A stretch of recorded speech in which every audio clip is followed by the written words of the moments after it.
Assalamualaikum warahmatullahi wabarakatuh. Hai sahabat sejarah Islam yang dimuliakan Allah, semoga kita selalu dalam keadaan sehat walafiat.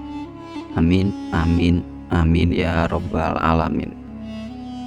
Kali ini kita akan mengisahkan kisah seorang pembunuh yang saat ajalnya tiba, para malaikat memperebutkannya. Gimana cerita lengkapnya?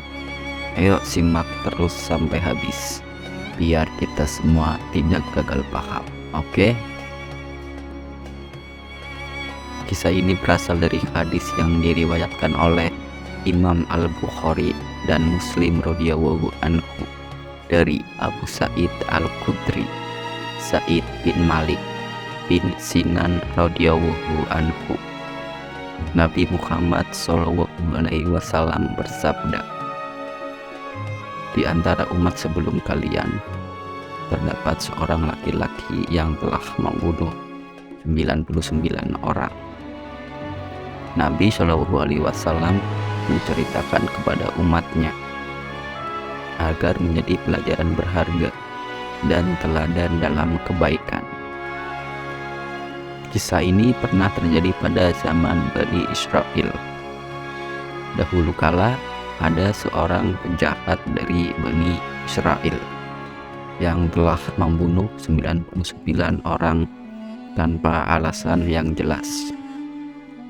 Suatu ketika terbesit di hati laki-laki tersebut akan azab Sang Pencipta.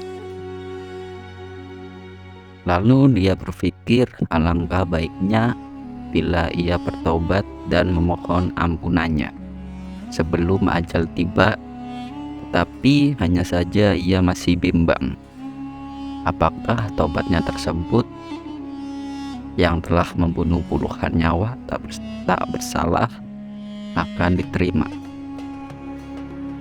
Pertanyaan ini sangat membebaninya. Kemudian ia menanyakan kepada orang-orang tentang siapa di antara mereka yang paling berilmu. Kemudian orang-orang di sekitarnya menyarankan agar menemui seorang rabib atau pendeta ahli ibadah untuk menanyakan hal tersebut. Seketika ketika ia tiba di kediaman sang rabib, ia menceritakan kegundahan hatinya atas keinginannya untuk bertaubat. Sang rabib bertanya, apakah kesalahanmu itu?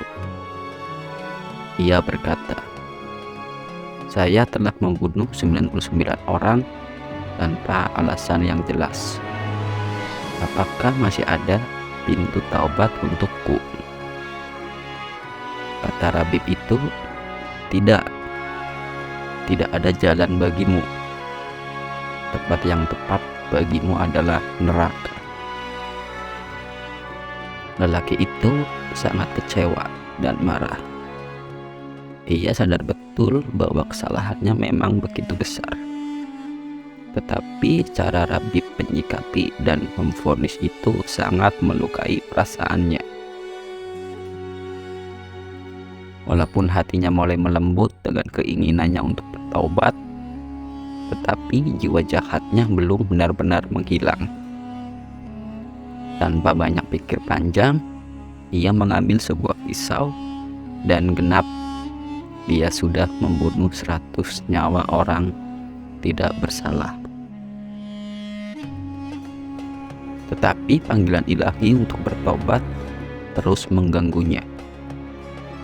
Perasaannya hanya saja ia tidak tahu harus bagaimana.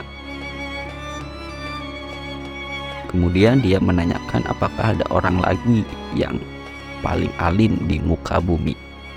Lalu orang-orang di sekitarnya menunjukkan kepadanya seorang yang berilmu. Di suatu tempat, ia pun bergegas menuju tempat tersebut. Dan ketika sudah tiba di tempat tinggal sang alim, ia pun menceritakan jalan hidupnya, termasuk ketika ia membunuh seorang yang ke-100 dan juga niatnya yang ingin sekali bertaubat. Sang alim yang bijak tersebut berkata, tentu saja bisa, dan tidak ada seorang pun yang bisa menghalangi keinginanmu untuk bertaubat. Tetapi tinggalkanlah tempat tinggalmu itu, karena di sana memang kota maksiat. Pergilah ke kota lain, karena di sana banyak orang yang beribadah kepada Allah.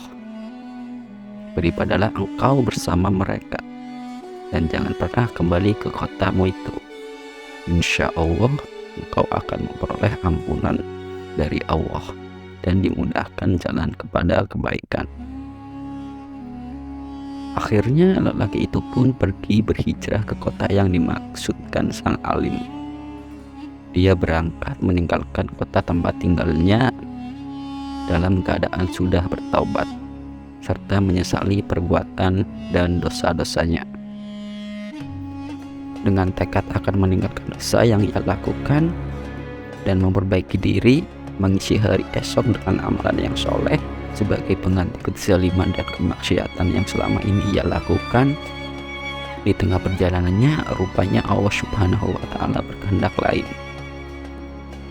Ia ditakdirkan harus meninggal. Kemudian datanglah dua malaikat untuk menjemput jiwa lelaki itu, yaitu malaikat rahmat dan malaikat asyab. Dua malaikat tersebut berselisih. Masing-masing merasa berhak untuk membawa jiwa lelaki tersebut. Malaikat rahmat mengatakan dia sudah datang dalam keadaan bertaubat, menghadap kepada Allah dengan sepenuh hati. Sementara itu, malaikat asab berkata, sesungguhnya dia belum pernah mengerjakan suatu amalan kebaikan sama sekali. Mereka berdua pun terus beradu berargumentasi, sampai akhirnya Allah mengutus malaikat ketiga dalam wujud manusia untuk menjadi hakim bagi keduanya.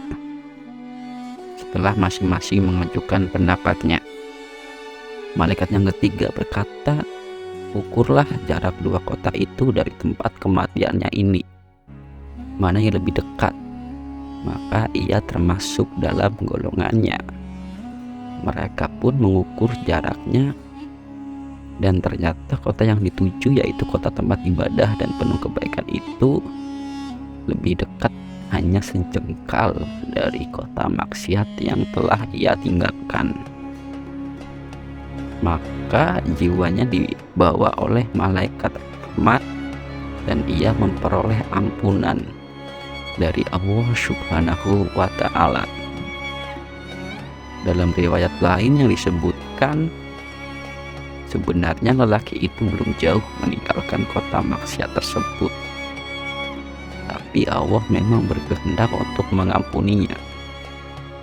Maka dari tempat kematiannya, yaitu kota kebaikan dan ibadah yang akan dituju, dipanggil mendekat, dan kota maksiat dihalau menjauh, sehingga jarak antara keduanya hanya selisih satu jengkal.